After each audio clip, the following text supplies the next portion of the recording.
Hi, Minesh Baxi here, and I'm the author of books like Stop Hiring Losers, Million Dollar Team Secrets. I've been a business coach for 23 years, except my most passionate role is being a parent. And I know somebody who aligns with my values, somebody who also has parenting as a huge, important part of her life is my good friend, Jennifer Hernandez from Houston. So, Jennifer, welcome. Thank you. I appreciate it. Yeah, absolutely. You got two kids. I do too. Yours are both boys. And it's been fun to see their journey over so many years now. And before, obviously, people may not know you. So, do you want to make a quick introduction about you? Sure. Jennifer Hernandez. I'm a mortgage loan officer for 28 years now. Um, my oldest son is 18, so I was married for quite a few years before I had kids.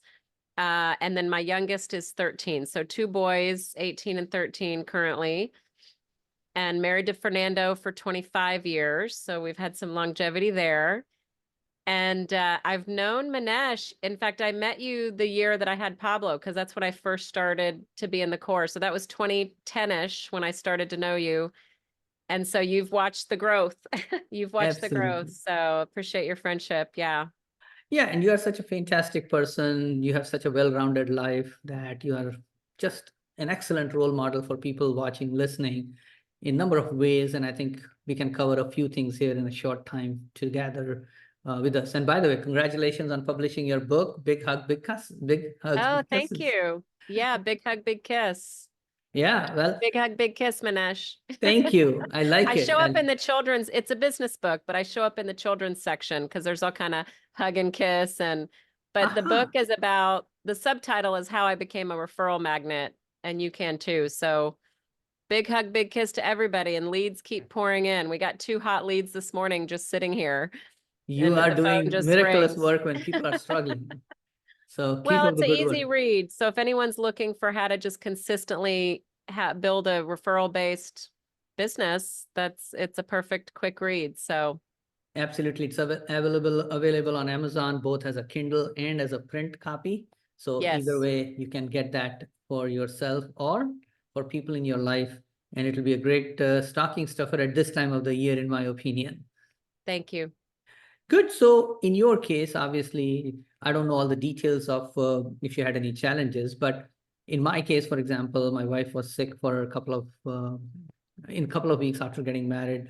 She was diagnosed with lupus. A year and a half later, she had chemotherapy for quite a while, and we weren't even sure we would have kids. And I'm glad that we have two. My daughter is 20, my son is 15, and that has been a huge priority. We've been married for 30, it'll be 32 years in the next month as well. And I realized early on that parenting is not as simple. And the song that inspired me the most was Cats in the Cradle and the Silver Spoon. Have you heard of that song? I've heard of it. Yeah, I can't remember the tune. Don't ask me to sing it, but Well, I'm yes, not I can singing I it can either. remember it. Yeah. I'm not Yeah. singing it either. Well, the song is about a man who never had time for his son. And I heard that song before I had any kids, and that has shaped my entire decision on how to live my life, right? So that has made a big difference. So, any inspiring initial thoughts about parenting that you might want to share? I've definitely made mistakes, so I don't want anyone watching to think that I have all the answers. I appreciate your introduction to me, but I can say that Fernando and I have been very present over the years. So since they were very little, there's always been one of us. Fernando's job is he's a realtor. He's more flexible than I am. So I'm the more 8 to 5, and he's at home a lot more. So we've been blessed with the opportunity to have one parent that's more engaged. And when he's busy and is not engaged, I'm able to be flexible as well. So luckily we have that dynamic. Um, we've always we decided to, instead of spending money to send the kids to a daycare, we always had someone at home.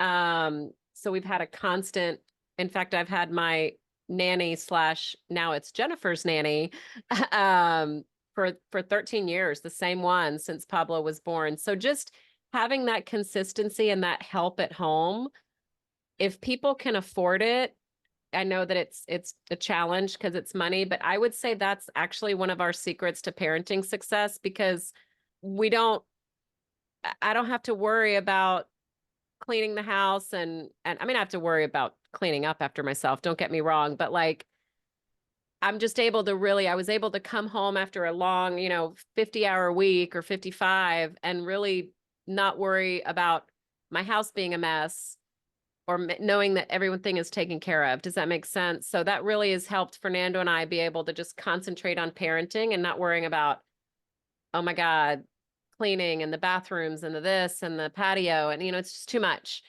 So that's one thing. The other thing that I can see in hindsight, because now my kids are older, right? So I do give this advice to young parents. And again, I don't have all the answers. I just have experience, but I held my kids all the time. We co-slept with both of them until they just didn't want to co-sleep anymore. I still lay down with my 13-year-old at night. He's like, "Where are you going?" I'm like, "Mommy's tired." He's like, "Just 5 minutes, just lay with me for 5 minutes." And I'm like, "All right," and I never let him cry it out. Now, I know there's different parenting styles, but all I can tell you is that both of my boys are empathetic, compassionate. They're very in tune to feelings, and I think it's a product of that. I think it's a product of them feeling that their needs are met. And so people with young children, I don't know. My experience is that I never could hold him too much, never hug him too much. And so my 18-year-old still tells me he loves me in front of his friends, which is a plus. And they both still grab my hand and want to hold my hand in public. Okay. Like these are major wins for a parent. Okay. I have an 18-year-old that does that and just grabs your hand walking through the mall. Like that's a win for me. And so those are kind of my two biggest tips, I think. Wow, that's fantastic. And I totally agree with you because I know there are parents who tell me, I've seen on Facebook sometimes, it's like, oh, my son doesn't want to be seen. He dropped me off 2 blocks away from the school and stuff like that. And I'm like, wow, that doesn't make any Yeah. sense to me. My heart would be so broken if that was the case. I'd be like, oh my God. Exactly. But that's the Exactly. majority of the kids, and I know that those parents are doing the best that they can, but I just try to rewind and say, what did I do right to deserve this? Because I know kids go through a weird phase and I can only connect it to really meeting their needs and being in tune to them. Now, I've made plenty of mistakes and still, like I'm definitely not the perfect prodigy, but I feel like those two things, having empathetic, compassionate children, and they please and thank you, they look you in the eye, hello, Mr. Baxi, like their social skills are through the roof. And I think it comes from affection. And they're very comfortable with adults and they're very comfortable. And I know your kids are too. Your kids are amazing. And it's because y'all have poured into them that way and exposed them to adults and conversation and manners and please and thank you. And so anyway, those are my biggest wins in parenting. Well, I agree. And because we homeschooled our children, that social was one thing which everybody asked me. It's like, oh, how do you socialize your children?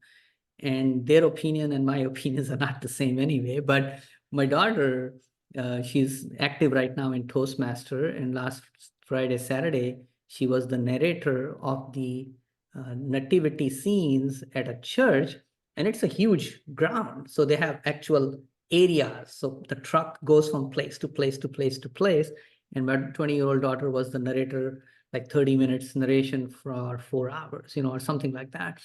And some people who didn't know her at the church because we are new here, they were surprised. They're like, do you need help and everything? My daughter is like, I got this because she's been Yeah. speaking in front of groups for a Yeah. long time, but they don't know that, right? And that's the part of, like you said, taking interest as a parent. And I think you've done a great job of doing that. My daughter is more of a DI. My son is more of an SC. For those who understand the disc language, I know Yeah. most people may not always be familiar, but Jennifer, what that means. Yeah. So I have a little bit harder time with my son because he's more SNC, more mellow, more passive. And I'm more, outgoing, extroverted guy. So I have to Yeah. tone down, understand, and that's where it comes down to, are you matching what's required of your children? So I think you're doing a great job in that as well. I can see from Oh, all the thank you. Facebook. So I appreciate that. So now again, your children are not in career direction, but again, it's important. You've had a very successful career. Fernando is successful. How do you influence children in directing them, guiding them, giving them advice about career? So family conversation. So in interacting with the kids, just at family dinners, and I set goals with them every year. You and I both know someone, Rick Ruby, that does that. So we set goals and intentions every year, and then just checking in with each other. So exposing them to career, I mean, the kids, when they're super small, I didn't even spend the time really, like it doesn't absorb. But I would say, I think 13 is the perfect age where they really can, like the maturity level is enough. And so now I'm exposing more. I mean, Pablo's asking more questions. I've brought them to the office before. I would say that I need to expose them more in exactly what I do. But they're in school and sports, and it's like, oh my God, where's the time, right? But I think I'm going to really proactively more do that this summer, to where they have to like each of them has to spend like a week with me and just shadow. And I mean, they're old enough to do that now. I mean, definitely the 18-year-old, he's about to go off. That's probably something I could have done more forcefully. But they both definitely know what I do. And the important thing for me is that they know that I have work ethic. They know and they see me keeping promises. Even though sometimes I have to work at the home office, I'm like, hey, I would love to throw the ball with you. I can do it at 6 o'clock. Like I time block them. Okay, at 6 o'clock, mommy's done and you got me. So they see me keeping promises. I don't know if that's the answer Well, that whatever anyone is you're looking doing, for, but yeah, but I, whatever I you are think doing. that talking to the kids, in fact, I just heard something. I need to talk to the kids more about budgeting. I'm going to start, when they're younger, I don't want to be like, oh, we make this and we have this, but I need to start involving them more, like looking at our E-Trade account or our financial account and just seeing things so that they understand. So I'm going to start talking to them more about money for sure, because, they're needing to know that budgeting and all of those kinds of things. So Very true. And I think that's where it comes down to is the earlier they get exposed to things. And my keyword is predictable. What I mean simply is life is very predictable. When I mean by predictable, it's like at some age you're going to walk, some age you're going to talk, at some age you're going to go to possibly school or something. You look for a career, you look for a spouse, you'll have children. It's like life is full of predictable events. Now, each day is not predictable. That's not what I'm saying, right? But because the events are predictable, as a parent, my job is to look at it and say, okay, how many of these predictable events I can train my children enough on? Like, for example, my daughter is 20, right? And I have a certain timeline that I think is appropriate for her to look for a spouse and stuff like that. And guess what? I've been having these conversations about how to pick a spouse. What are some of the things you should be looking for in relationship? yeah, Because it's a matter of time that happens. And I don't want her to feel confused to a degree where she makes a decision that she has to regret later in her life. And it's interesting to have these conversations with my child. And I yeah, think more parents need to be aware that none of us are trained. You know what I'm saying? It's like we are not trained how to pick a career. You know what I'm saying? Right? We are not trained how to pick a spouse. We are not trained about being a parent. You know what I'm saying? And the more as parents, we realize that instead of them trying to figure things out, find out from other sources, why not learn from somebody that cares about them, right? You know what I'm saying? mm, And that's how I look at that, because I look back at the mistakes I've made in life, and I would rather my children not make those mistakes. You know what I'm saying? Like decision making is an important skill.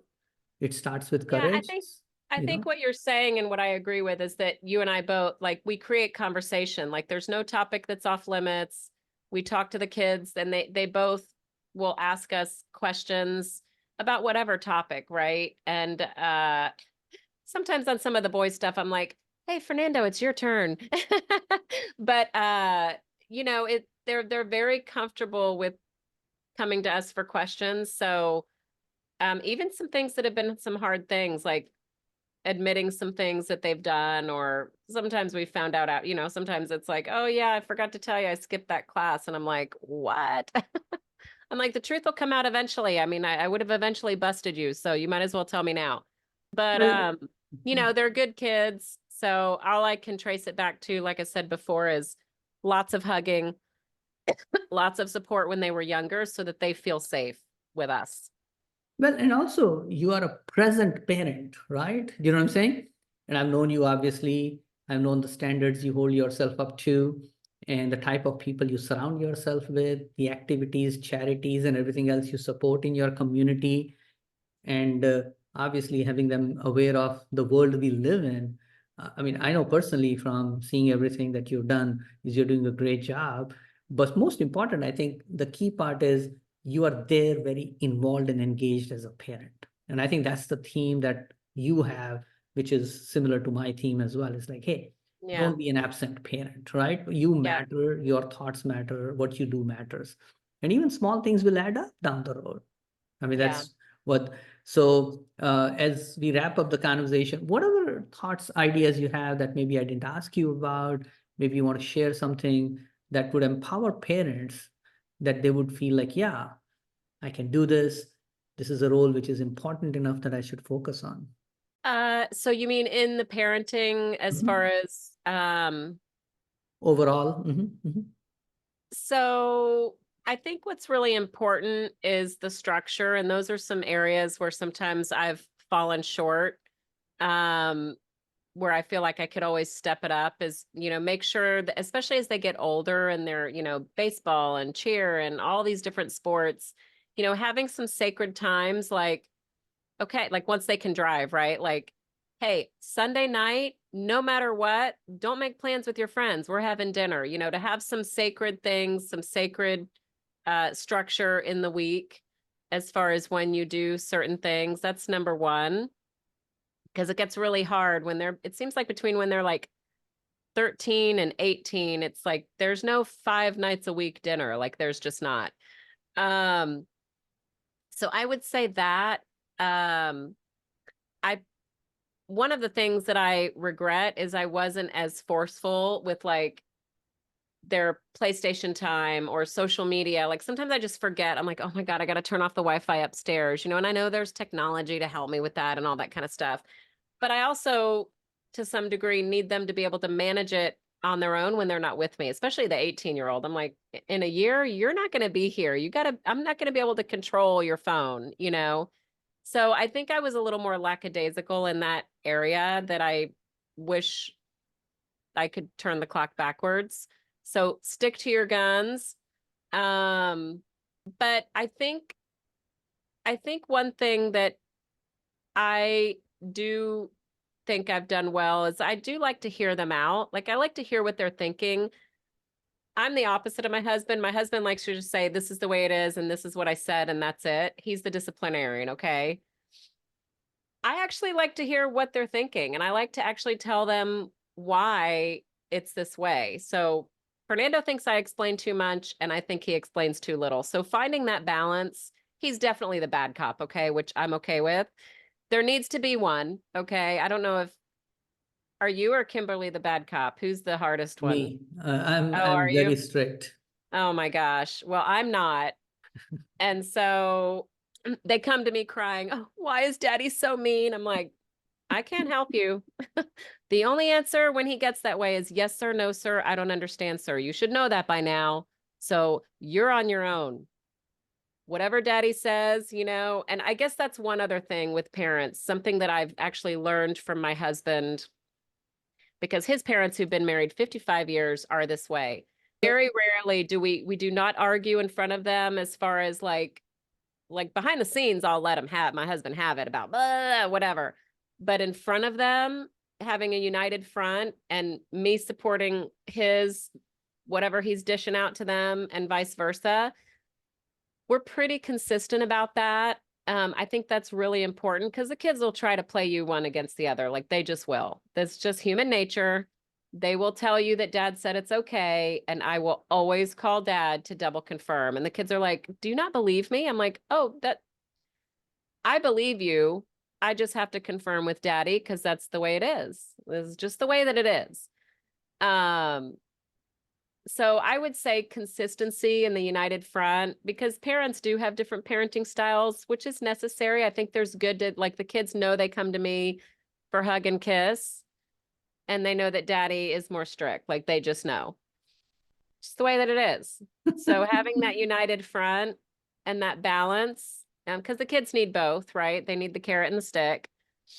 And the both, like you said, engagement earlier, like just paying attention, like you just need to be engaged, like just know what's going on. So it's hard when everybody's working and sports and the timeline, and you're only seeing each other for an hour at night. And I mean, it's really difficult. I It's totally difficult. agree with you. Yeah, totally. Yeah. Totally. And I think the part that is relevant here is that what ends up happening for most of us is, we got enough things going on in our lives, right? I mean, you have clients to take care of, employees in your situation as well. And then you have maybe some events to handle, you have to travel somewhere.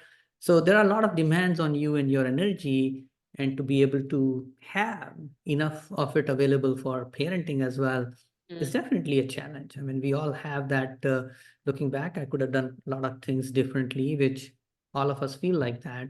But again, as long as, in my opinion, we are focused and we have a vision that we are trying to help our children with, I mean, that's the best I feel we can do. And then get as much guidance as possible. I've attended enough parenting classes, marriage classes, because I know I made enough Yeah. mistakes. So I've had to go to as many places as possible to learn about it. And that has been helpful for me, because there are a lot of things I didn't know. And, we just assume, but Mhm. like I said, I think if parents can understand that these are predictable events in people's lives, that they can at least somehow a little bit prepare them for those situations, I Yeah. think the children will be better off. Just like you said, budgeting, like now, Diego is going to be leaving the home. You know what I'm saying? Right? Okay. Mhm. It'll Yeah. happen for that as well. Well, I know you got a lot of great things coming up. Any exciting announcements or any exciting goals, projects for you coming up that you want to share before we wrap up? I'm working on doing a TED Talk in 2024. So excited about that. I just hired a consultant for that. So we'll see. And well, that's fantastic, because I'm excited to talk to you about that as well. I think that's a great goal. Muskan, that is my daughter Macy's goal, is the same as well for next year. Nice. I should look at doing it myself as well, but I haven't. I mean, I'm putting my daughter front more now than Yeah. otherwise. We have our interesting stories to do that. So thanks for sharing your time. And if somebody You wants to got get in it. touch with you, how do they get in Thank touch you, with you? Minesh. You too. Happy holidays. If somebody wants to get in touch with you, how do they get in touch with you?